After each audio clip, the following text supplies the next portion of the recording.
President Dr. Mohamed Irfan Ali has highlighted the critical role that regional transportation plays in boosting trade relations and expanding the energy landscape. During his detailed address at the opening of the Guyana Energy Conference and Supply Chain Expo on Monday at the Marriott Hotel, Kingston, Georgetown, the President spoke of the heightened demand for logistics and transport services as Guyana moves to position itself to meet regional demands.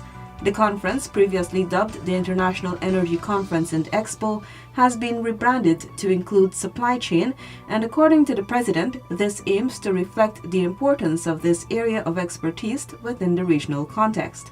It is profitable, and it helps us to achieve the goals of integration, greater levels of trade between ourselves, and food security. So, our development partners in the region allows us the opportunity of having off-takers for the commodities that we're going to produce. Using the hallmark Wales Gas-to-Energy project to support this point, the head of state pointed out that energy development is a key element of supporting regional integration goals. The project features three crucial components: the construction of a 250-kilometer pipeline to deliver natural gas to shore, the establishment of a 300-megawatt combined cycle and NGL facility, and upgrades to transmission line substations. Our future depends on reliable, efficient energy. Currently, we do not have this. We do not have reliable, efficient energy. We do not have the quantum of energy to drive the industrialization and manufacturing that is critically needed for the country's development. So this project is extremely critical to give us, first of all, the efficiency, the reliability.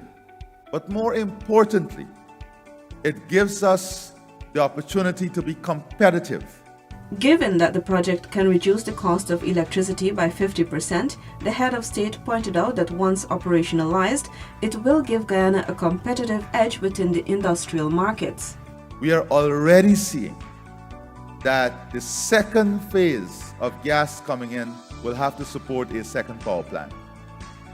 That is based on the interest, just the interest in manufacturing, in industrial development, in agro-processing. The growth in the demand of power is going to be enormous because we are going to propel that growth by the fiscal incentive regime and the investment drive we're going to push forward for manufacturing, industrial development, and agro-processing. With this development, there is additional demand for transport and logistics infrastructure. In this first phase, the pipeline can prepare 4,000 barrels of natural gas per day. According to President Ali, local consumption amounts to 800 barrels per day, which leaves 3,200 barrels available for export. This has to be moved. It has to be transported. And here is where the bridge link to Suriname across the Quarantine River is key and critical. That is why we are pushing to advance the building of this bridge so that that market in Suriname becomes available in even the first phase of the excess. Then, of course, we are now building out the road to northern Brazil. 122 kilometers of that road is under construction, 45 bridges. All of that investment we're already making so that that market becomes immediately available. At full capacity, it is estimated that the project will bring in 10,000 natural gas per day. This means for us that even with the growth in our demand, we will have 9,000 barrels per day ready for export. What does this translate to? This translates to us being able to fulfill, to a large extent, all of CARICOM needs. It leads us to fulfillment of all of the RIMA needs.